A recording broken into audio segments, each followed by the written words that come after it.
left, left, left, right, left, left, right, left.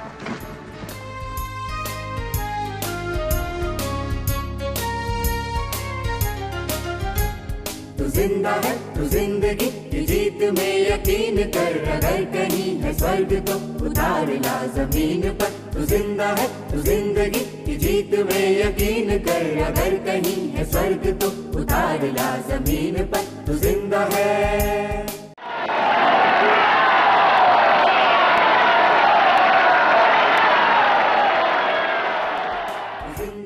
तू जिंदगी की जीत में यकीन कर, अगर कहीं है स्वर्ग तो उतार ला जमीन पर। तू जिंदा है।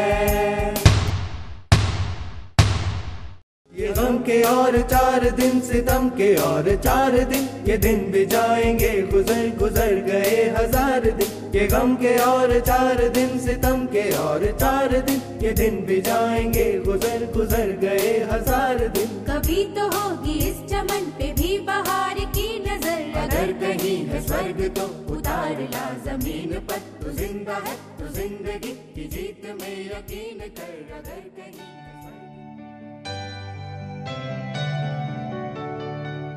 हम कैसे समाज में रहते हैं जहाँ पर इंसान को अपना ही जीवन जीने की आज़ादी नहीं है? Women being raped and children being killed, and how insensitive our society has become. People are not wrong. What is wrong is their religion. What is wrong is their social ideology. Now the point is, do we want to sustain institutions in which equality and liberty cannot be sustained? एक समय था जब गरीबी से लड़ने की जरूरत थी, अब वो समय आया है जब सांप्रदायिकता से लड़ने की जरूरत है।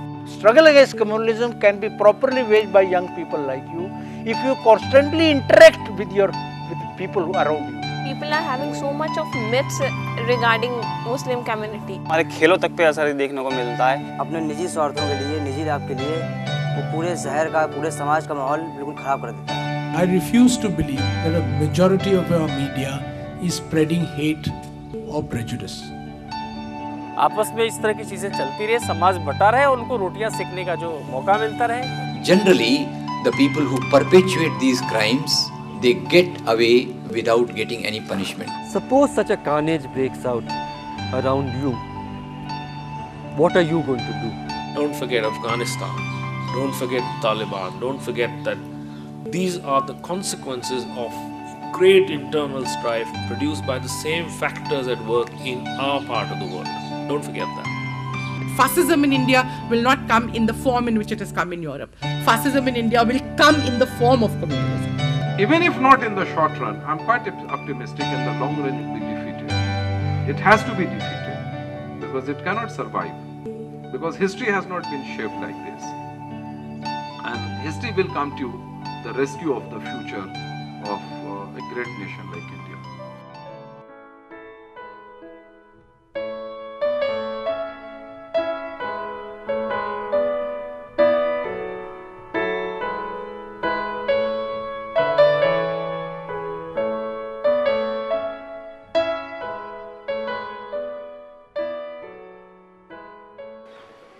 आज हम जिस विषय पे चर्चा करने जा रहे हैं वो हिंदू धर्म के बारे में, हिंदूवाद या हिंदुत्व।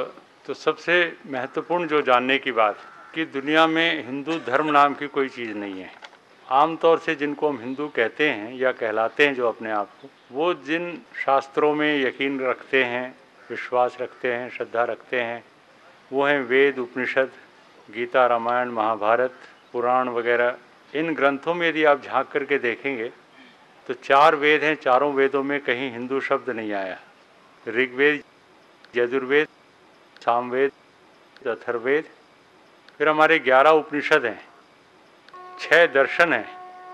आपने सुना होगा योग दर्शन, मीमांसा दर्शन, वैशेषिक दर्शन, सांख्य दर्शन, वेदांत भी एक दर्शन है। उनमें किसी में हिंदू शब्द नहीं है। फिर उसके बाद आप 18 पुराण ले लीजिए, विष्णु पुराण, गरुड़ पुराण, 18 माने जाते हैं प्रमुख। उनमें किसी में हिंदू शब्द नहीं है।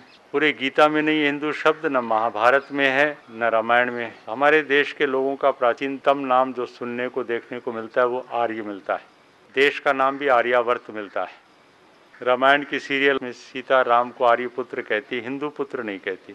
लेकिन हिंदू धर्म के ऊपर, हिंदू संस्कृति के ऊपर, हिंदू सभ्यता के ऊपर बहस चल रही है, तो हम सुविधा के लिए, बातचीत के लिए हम भी इस शब्द का प्रयोग करेंगे। अब एक और जो अजीब सी बात है वो आपको बताना चाहता हूँ कि धर्म शब्द का प्रयोग हमारे संस्कृति में बहुत हुआ है, लेकिन उसमें विशेषण नहीं लगाया गया। न हिंदू धर्म, न मुस्लिम धर्म, न जैन, न बौद्ध, न सिख धर्म, न ईसाई धर्म। धर्म को धर्म कहा गया, वहाँ पर कोई विशेषण नहीं लगाया गया। गीता में भी कृष्ण ने जब कहा कि जब अधर्म बढ़ जाता है तो मैं आता हूँ और धर्म की फिर से स्थापना करता हूँ, उन्होंने कहा धर्म की स्थापना करता हूँ, हिंदू धर्म की स्थापना नहीं कहा उन्होंने। जो लोग ये नारा लगाते हैं कि गर्व से को हम हिंदू हैं, वो वही लोग हैं जो हिंदुत्व को अपनी पूरी फिलॉसफी मान करके चलते हैं। ये खतरा, ये संकीर्णता है, भयंकर संकीर्णता है, और इस संकीर्णता का सबसे बड़ा असर या सबसे बड़ा नुकसान किसी और को हो या ना हो, सबसे बड़ा नुकसान उस हिंदू समाज, उस हिंदू संस्कृति को है जो विशालतम है, जो उदारतम है, जो वैश्विक है। इसलिए इस विषय पर यदि सबसे ज़्यादा चिंतित किसी को होना चाहिए तो हिंदुओं को होना चाहिए। उनको ऐसा लगना चाहिए कि जो हमारी बहुत ऊंची धरोहर, उसको कोई हाईजैक कर ले, उसका कोई अपहरण कर रहा है, उसको विकृत रूप से और विकृत करके और अपने गर्हित स्वार्थ के लिए उसका उपयोग कर रहा है। इसलिए उन्हें सचेत होकर के रोकना चाहिए। पिछले दिनों पाकिस्तान के एक अखबार में एडिटोरियल छपा, इस्लाम हाईजैक्ड। तो मुस्लिम दुनिया के अंदर बहुत बड़ी चिंता हो रही है। जब से आतंकवादियों का और इस्लाम का एक समीकरण बैठाया जा रहा है कि दुनिया में जहाँ जहाँ आतंकवाद फैल रहा है वो मुसलमान कर रहे हैं, तो इस्लाम में ज़रूर कुछ न कुछ आतंकवादी चीज़ है कि जो इस्लाम को मानता है वो ज़रूर आतंकवादी बनेगा या बनने की उसमें संभावना बढ़ जाएगी। ऐसी सोच वाले प्रचार कर रहे हैं। तो जो असली इस्लाम के विद्वान हैं वो बार बार चिल्ला के कह रहे हैं, भाई इस्लाम का मतलब तो पीस है, शांति है। इस्लाम को तुम एक घृणा के साथ, हिंसा के साथ या इस प्रकार की बर्बरता के साथ क्यों जोड़ रहे हो? कुछ लोग कर रहे होंगे, वो हाईजैकर होंगे, वो अपहरण करने वाले हैं, इस्लाम का नाम बदनाम करने वाले हैं।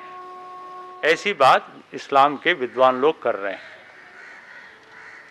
हमारे सिखों के बीच में एक नौजवान खड़ा हो गया, जर्नैल सिंह भिंडरांवाले। उसको इतना बड़ा संत और धर्मगुरु बना दिया गया कि बड़ी भारी उसकी इज्जत हो गई, और वो उल्टे सीधे काम करने लगा। उसके भाषण भी, उसके कारनामे भी बहुत नुकसान करने लगे। लोगों ने कहा ये तो आतंकवाद की बातें करता है।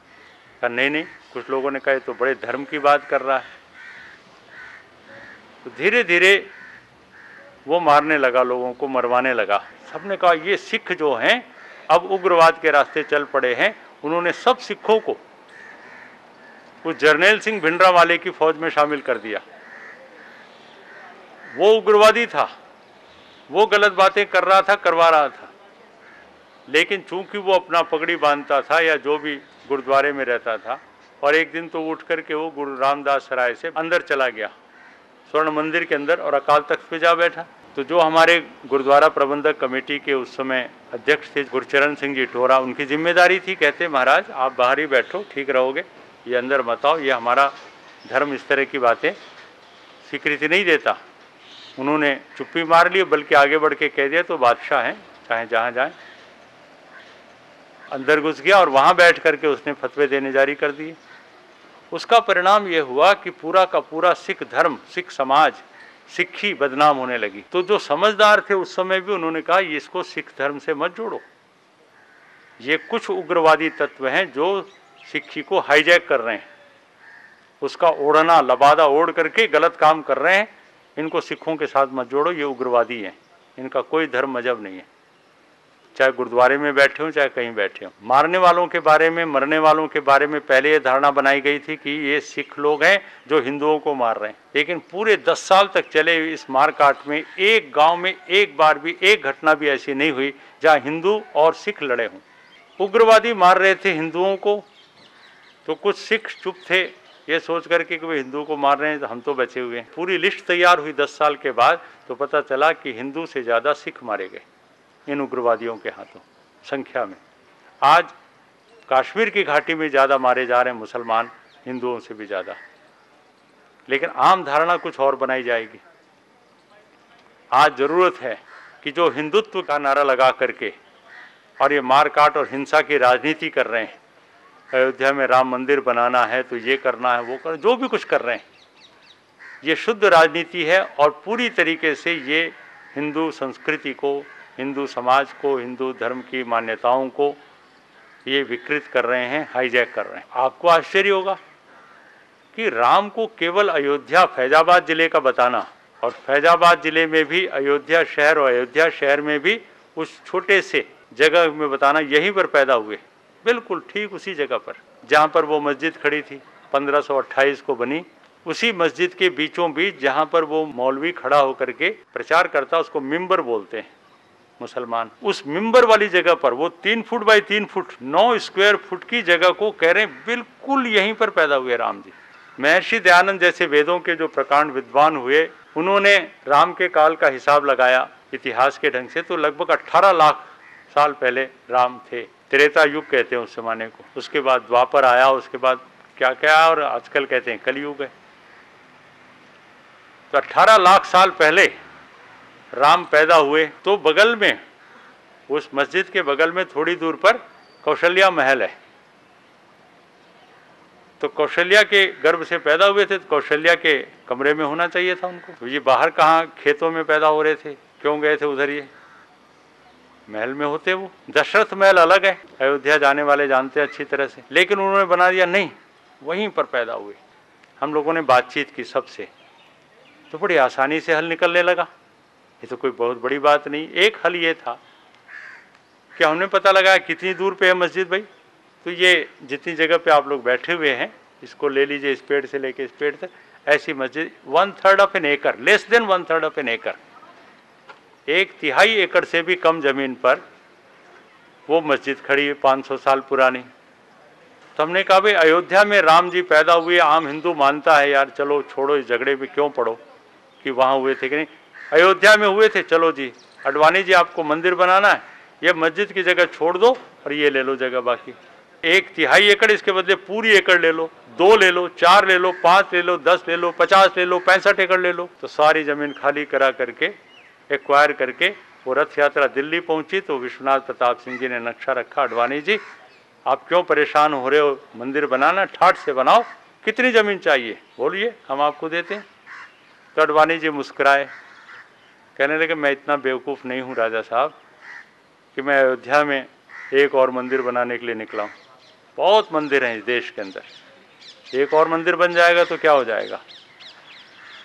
और आप लोगों को शायद पता ना हो कि अयोध्या में वैसे तो सैकड़ों मंदिर हैं, राम के भी सैकड़ों मंदिर हैं, 15 मंदिर तो केवल इसी बात के हैं कि हर पुजारी दावा करता है कि राम जी का जन्म मेरे मंदिर में हुआ था, असली जहाँ उसको चाहिए चढ़ावा चढ़ाने का, कहता है मेरा वाला असली है, इसका वाला झूठ है। तो अडवाणी जी ने भी कहा कि मैं एक और मंदिर बनाने नहीं निकला हूँ, मेरा नारा समझिए, सुनिए अच्छी तरह ध्यान से, मेरा नारा है सौगंध राम की खाते हैं मंदिर वहीं बनाएंगे, वहीं वहीं वहीं, अर्थात उस बाबरी मस्जिद को तोड़ के ही बनाएंगे और कहीं बन नहीं सकते। ये है हिंदुत्व, ये है हिंदू का अपहरण, हिंदू संस्कृति का, हिंदू धर्म का।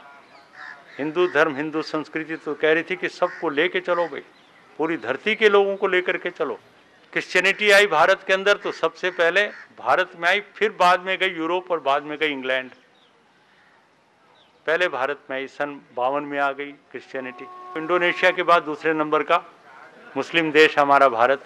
लेकिन भारत के अंदर जो भी इस प्रकार की संस्कृतियाँ आई सब मिलते गए, एक दूसरे को एनरिच करते गए, कला साहित्य में करते गए, संगीत में करते गए, पहनावे में, खान पान, हर चीज़ के अंदर एक दूसरे के साथ मिल करके एक ऐसी सुंदर संस्कृति निकाली। उर्दू भाषा इतनी लजीज, इतनी बढ़िया भाषा, मुझे हिंदी मैं बोलता हूँ लेकिन मुझे उर्दू सुनने में ज़्यादा अच्छा लगता है। मेरी अपनी ज़ुबान, मेरी मातृभाषा है तेलुगु, लेकिन मैंने हिंदी सीखी और हिंदी में मैं काम करता हूँ, लेकिन उर्दू मुझे बहुत अच्छी लगती है जब मैं उर्दू सुनता हूँ। उर्दू कहीं किसी और देश की भाषा नहीं है, कोई मुसलमानों की नहीं, यहाँ इस बाज़ार में मिलने जुलने वाले और कुछ अरबी, कुछ हिंदी, कुछ संस्कृत, सारा मिला जुला करके कई और उर्दू भाषा बन गई। तो मैं आपसे बताना ये चाहता हूँ कि हमें जिस चीज़ पर गर्व करना चाहिए था वो ये हमारी सामाजिक संस्कृति है, मिलीजुली संस्कृति, साझी संस्कृति। यहाँ हिंदू, मुसलमान, सिख, ईसाई, जैन सब मिल के रहते हैं।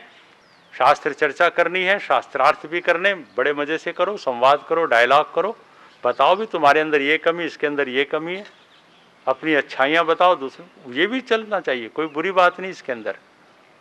लेकिन जिस प्रकार की घृणा पैदा की जा रही, उस घृणा की राजनीति की जा रही, उसमें से पूरी तरीके से हिंसा और गुजरात बना करके दिखाया जा रहा है, कहा जा रहा है पूरे देश को गुजरात बना देंगे। ये जो चल रही राजनीति ये हमारे हिंदू धर्म संस्कृति का सबसे अधिक विकृतीकरण है, विद्रूपीकरण है, हाईजैकिंग है, और इसमें बाकायदे एक तरह से कमर्शलाइजेशन का भी और गंदा रूप जिसको कह सकते हो। अभी त्रिशूल दीक्षा, त्रिशूल जिसकी दीक्षा देते हैं तोगड़िया जी, उसका कॉस्ट ऑफ प्रोडक्शन हमने निकाला, राजस्थान में हमने पता लगाया पूरे जो बनाने वाले हैं उसके, तो 14 रुपये 50 पैसे का एक पड़ता है, लकड़ी समेत, उसकी हैंडल समेत। और गुजरात में दीक्षा दी तो वो एक एक दीक्षार्थी से 100-100 रुपया लेते हैं। राजस्थान में दिया तो उन्होंने थोड़ा रेट लो किया, उन्होंने 50-60 रुपये पे आ गए। तो एक एवरेज भी दाम निकाल लें और उनका लक्ष्य है 1 करोड़ दीक्षा देने का, पूरे देश में कम से कम 1 करोड़ त्रिशूल दीक्षा। तो कैंसर की डॉक्टरी करते थे तोगड़िया जी, उसमें आमदनी हुई नहीं। ये एक अच्छा बिजनेस निकाला, उन्होंने सोचा कि भाई त्रिशूल दीक्षा से नेट प्रॉफिट 50 करोड़ का बनता है उनका, यदि 1 करोड़ दीक्षा दे दी जाए। आज भी जरूरत इस बात की है कि जन्मना जातिवाद और सांप्रदायिकता, इन दोनों को एक ही सिक्के का 2 पहलू मान करके हमें इसको समाप्त करना चाहिए। यदि हिंदू एजेंडा कोई हो, वास्तविक एजेंडा जिसको मैं कहूँगा हिंदू धर्म में सुधार का एजेंडा, तो वो ये होना चाहिए। ये न हो करके अयोध्या में राम मंदिर बनाएंगे और सौगंध राम की खाते हैं वहीं बनाएंगे, उस मस्जिद को ही तोड़ के बनाएंगे, उस 65 एकड़ को भी नहीं लेंगे लेकिन वहीं पर बनाएंगे। ये जो धारा है ये हमें भारत को, हिंदुस्तान को, हमारे समाज को तोड़ करके रहेगी। जो आरएसएस नाम के बीज बोए गए उनका सीधा सीधा, जो हिंदू राष्ट्र का नारा देने वाले उनका, जो हिंदुत्व की विचारधारा पैदा करने वाले वीर सावरकर का, सारे आरएसएस परिवार का एक ही उद्देश्य है कि मुसलमान और ईसाई के प्रति इतनी घृणा पैदा कर दो, इतनी घृणा पैदा कर दो कि हिंदू अपने आप इकट्ठा हो जाए और वोट बैंक के रूप में इनको गद्दी पर बैठाता चला जाए। और ये उसकी धार्मिक भावनाओं का शोषण करते हैं, चुन चुन करके ऐसी गलत से गलत बातें फैलाते हैं, फुसफुसाहट करते हैं चारों तरफ। ये इनकी 4 बीवियाँ रखते हैं तो ये करते हैं, वो करते हैं, आबादी बढ़ जाएगी तो मुसलमान देश पे कब्जा कर लेंगे तो ईसाईस्तान बना देंगे, ईसाई लोग कन्वर्शन करके। सच्चाई ये है कि ईसाइयों की संख्या प्रतिशत घट रही है उनकी, मुसलमानों की कोई खास बढ़ नहीं रही है, जनसंख्या ज्यों की त्यों है प्रतिशत के हिसाब से। 4 बीवियाँ रखने वाले आदिवासी ज़्यादा हैं मुसलमानों की बनिस्बत। तो आंकड़े तो कुछ और बता रहे हैं, सच्चाई कुछ और है, लेकिन इनका दुष्प्रचार इतना भयंकर है कि हिंदुत्ववादी जो हैं वो हिंदू धर्म के सबसे बड़े दुश्मन हैं। भारत को यदि एक रखना है, मिलजुल करके आगे बढ़ना है, तो उसको इस मिलीजुली संस्कृति और सब लोगों के साथ समन्वय, एक हार्मनी की संस्कृति हमारी होनी चाहिए, तभी हम आगे बढ़ सकते हैं। वरना हमारे देश से गरीबी नहीं मिटेगी, बल्कि हमारी हार्मनी तो इतनी ज़्यादा होनी चाहिए कि हम पाकिस्तान से भी दोस्ती करें, नेपाल से, बांग्लादेश से, श्रीलंका से, पूरा दक्षिण एशिया एक ताकत बन करके खड़ा हो जाए। फिर देखिए दुनिया की कोई ताकत हमें पीछे नहीं ढकेल सकती। ये हमारा सपना होना चाहिए।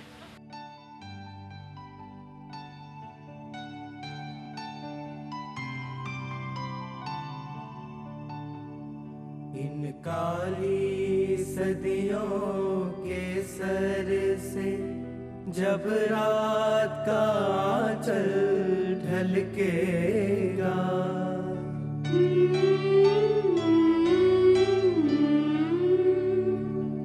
जब दुख के बादल पिघलेंगे, जब सुख का सागर छलकेगा,